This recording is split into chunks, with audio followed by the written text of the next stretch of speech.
second numéro 2.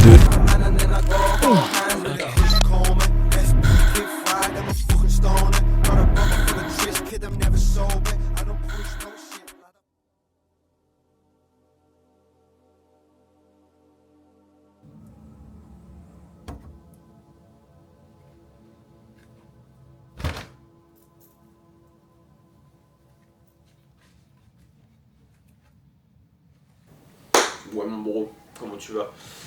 Du coup je te retrouve en rapide.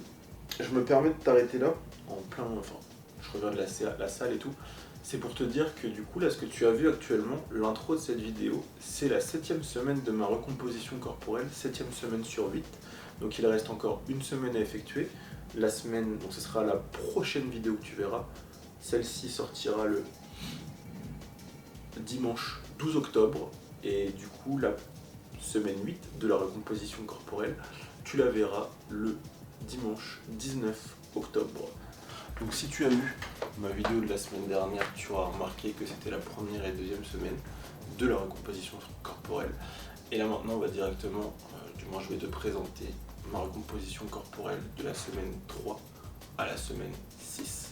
Ce sera beaucoup plus simple, juste on débrief ensemble rapidement, juste pour que tu te rendes compte de l'évolution, parce que sur Instagram j'ai posté une vidéo chaque semaine pour montrer mon évolution. Si tu veux passer, n'hésite pas, il n'y a pas de problème. Si tu connais déjà ma situation, je mettrai un timecode, tu pourras sauter directement au prochain chapitre, il n'y a aucun problème. Commençons directement, simplement du coup, comme je vous ai dit avant, on était à la semaine 2, je vous mettrai des images en même temps. Donc, du coup, semaine 3, ça commençait pas mal à bouger, je commençais à avoir énormément de stries sur les épaules. Épaules, mon point fort dès que je sèche un petit peu, le dos aussi. Je commençais à être très volumineux comparé à la semaine 2 et 1. Je vois que ça commence à bouger. Ensuite on passe à la semaine 4. Semaine 4 j'étais... ça va. Ça va, c'est surtout les bras qui commençaient à prendre dans mon souvenir. Ouais, là les bras et épaules, comment j'étais sec. Et le volume surtout revenait énormément parce que je me concentrais beaucoup sur la charge au départ. Je m'étais très lourd, peu de répétitions. Après j'ai changé, j'ai fait tout aussi lourd mais plus de répétitions. Ensuite on passe à la semaine 5. Semaine 5. Qu'est-ce qui se passe à la semaine 5? Oh putain ouais, la semaine 5 je m'en souviens, c'était mon réel avec le dos. Toujours pareil, je pousse très lourd, j'essaie de pousser au maximum mais toujours en gardant une très bonne exécution du mouvement, c'est le plus important. Mais j'étais fier parce que au bout de cette 5e semaine, ça y est, je commence enfin à avoir mes veines. Je sais que sur Instagram vous les voyez pas beaucoup parce que justement il n'y a pas de jeu de lumière sur mes réels. Mais là on peut le voir là vite fait. Mais les veines commencent à apparaître sur les épaules, on voit les avant-bras, mais les biceps et tout ça commence à apparaître partout, comme quand j'étais très sec avec 3-4 kilos de moins, on les voyait. Là on commence à voir les veines avec 3-4 kilos de plus, donc ça commence à être intéressant. Ensuite on passe à la semaine numéro 6, semaine lambda, mais si je suis un ouf, c'est le dos. J'avais posé le dos, j'aime beaucoup mon dos, un gros démon dans le dos. Moi je trouve très esthétique mon dos, même si j'ai un peu de mal à poser, je suis pas le meilleur poseur, j'essaie de m'entraîner, il faudrait que je m'instaure une routine plutôt. Mais écoutez, très fier du résultat sur ces 6 semaines que je vous présente. Vous avez vu la semaine 3 à 6, et en intro de vidéo vous avez vu la semaine 7. Comme ça pour la vidéo de la semaine prochaine, on se retrouvera pour la semaine 8 et ça sera clôturé, cette recomposition corporelle sera finie. Vous aurez vu le résultat de A à Z. Comme ça je peux commencer sur un nouvel arc de musculation, ce sera beaucoup plus simple parce que sinon j'allais vous perdre. Donc voilà, j'ai pris un peu de votre temps, c'était pas très cool comme passage, je sais. Mais je me devais de vous le faire. Et sachez surtout que pendant cette recomposition corporelle, je me permets surtout d'insister sur le fait que j'ai essayé de la faire au mieux. C'est-à-dire je l'ai fait clean au mieux, j'étais à 3200 calories, 20 000 pas, 8 heures de sommeil. C'est déjà pas mal. Et moi du coup je vais continuer ma journée. J'ai encore pas mal de taf à faire, j'ai beaucoup de choses à faire aujourd'hui. Il fait un peu gris pour le moment, je pense que ça va se dégager. Mais ouais, j'ai encore pas mal de trucs à faire. J'ai essayé de le faire en one shot, parce que j'en ai marre, d'habitude je coupe. Là j'ai essayé de le faire en one shot, sans dire trop de E. Je vais essayer de m'améliorer sur mon éloquence, sur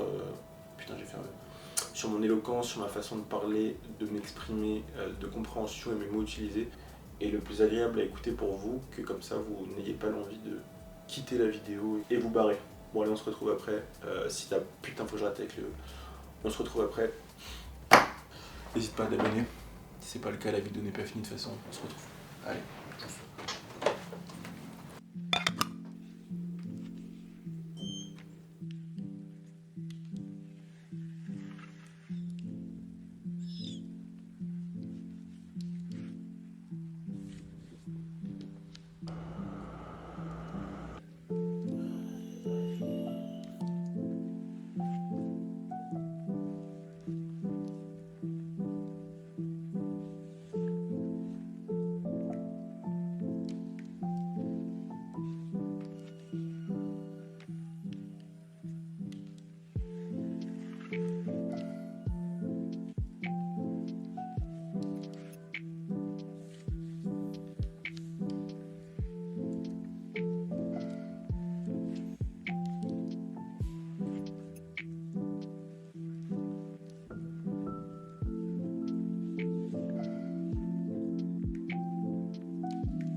Ouais, les 100. J'ai fini au coffee shop, me suis posé, j'ai bien bossé, j'ai découvert le coffee shop. En vrai, il était dingue, il était dingue. Juste l'entrée pour les prochaines fois, c'est payant. C'est genre 10 $ la semaine. Mais bon, c'est pas grave. C'était vraiment pas mal. J'y retournerai, c'était ambiance Harry Potter et tout. En vrai, j'ai grave kiffé. Là, je vais sur un tournage en rapide. Je vais tourner dans ma salle de sport où je suis d'habitude. Ça m'entraîne aussi pour moi. Et après, je rentre. Je suis en train de penser à quelque chose. Croyez en vos rêves, les gars. Croyez en ce que vous voulez accomplir. J'arrive, je sors de nulle part, je dis ça. Mais ouais, croyez en vos rêves. Croyez en ce que vous voulez accomplir, les frères. Mais vous mettez pas des barrières. Les seules barrières qui peuvent vous arrêter, elles sont dans vos têtes. Et là, moi, je suis dans un nouveau mood, dans une nouvelle dynamique, auquel j'ai jamais été avant. Mais je le documente pour voir un peu l'évolution.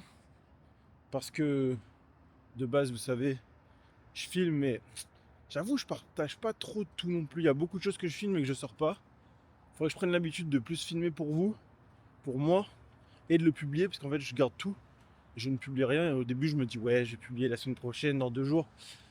Et ça continue, et ça sort jamais. Après, bah, tu sors ça jamais. Au bout d'un mois ou 2 mois, c'est fini. Donc, vraiment, croyez en vos rêves. Si vous avez envie d'investir sur vous-même, que ce soit du temps, je vais me faire écraser, que ce soit autre chose, faites-le. Si vous avez envie de lancer un projet, faites-le. N'ayez pas peur. Si vous vous ratez, c'est pas grave. Vous raterez pas la prochaine fois. Et si vous vous ratez, bah, c'est pas grave. C'est partie du processus. Et croyez en vous. Si vous ne croyez pas en vous, qui va croire en vous? De toute façon, les gars, dites-moi. Donc, pensez à ce que vous voulez faire. Mettez-y du cœur. Lancez-vous. Et j'ai même beaucoup... Putain, le son dans l'oreille, il est terrible. La tech, elle est... Je vois, c'est la techno qui me met trop bien là. Donc je dis, si vous croyez pas en vous, personne va croire en vous. Si vous bougez pas, personne va bouger pour vous. C'est trop facile à dire, je suis d'accord. Tout le monde va vous le dire, mais personne va le faire. Et moi, je vous dis, je suis dans ma nouvelle lancée. Oh, j'espère que je vais pas me rater. Mais en m'engageant devant vous, devant toi, ça me pousse à me dire, mec, tu l'as dit Facecam, tu l'as publié, tu peux plus faire machine arrière, c'est mort, c'est mort, c'est mort, c'est mort. Donc, j'enclenche le truc. Là où je vais filmer, du coup, c'est vraiment futur projet pro. En soi, pour moi, ça va débloquer beaucoup de choses parce que c'est un exercice actuellement ce que je fais. Je filme gratuitement pour ma salle de sport. Je ne lui demande rien. Peut-être que je devrais. Mais putain, les gars, lancez-vous. Moi, j'ai l'opportunité de pouvoir filmer en continu là, dans cette salle de sport. Et bah, je vais le faire. Ça va me permettre de m'exercer. Je peux même faire les edits du coup. Je peux faire des edits de merde. Je m'en bats les couilles. Je m'entraîne avec tous les fichiers que j'ai. Je m'entraîne à faire des meilleurs edits, à mieux filmer, à mieux cadrer. Ça me fait un petit portfolio.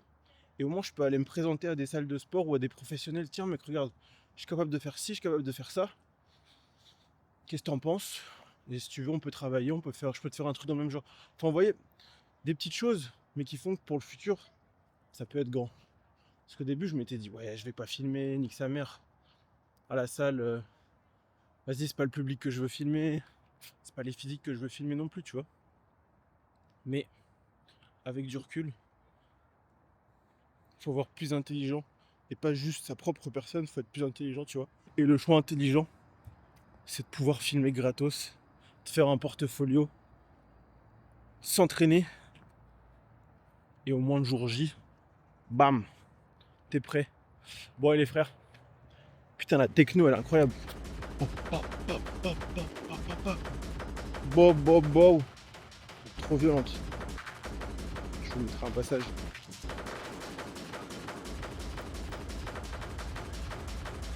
Thérapie clinique sur... C'est même pas thérapie clinique, je suis un ouf. Si. Kick thérapie clinique sur SoundCloud. C'est que des mix d'une heure, 1 heure et demie. Des sets de dingue. Incroyable. Voilà toutes. Je vais filmer, j'arrive dans 2-3 minutes. Faites vos rêves les gars.